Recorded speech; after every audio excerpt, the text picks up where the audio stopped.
ఇక రెండవ బెనిఫిట్ పాల వల్ల ఇమ్యూనిటీకి ఎలా జరుగుతుందంటే, పాలల్లో విటమిన్ డి ఉంటుంది.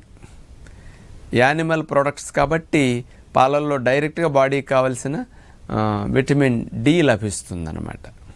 ఈ విటమిన్ డి అనేది ఇమ్యూనిటీ బూస్టింగ్కి బాగా ఉపయోగపడుతుంది. అందుకనే కోవిడ్ వైరస్ ఇన్ఫెక్షన్ కలిగించినప్పుడు విటమిన్ డి తప్పనిసరిగా వాడాలి అని అందరూ ప్రచారం చేయటంతో విటమిన్ డి పట్ల అటెన్షన్ బాగా పెరిగింది.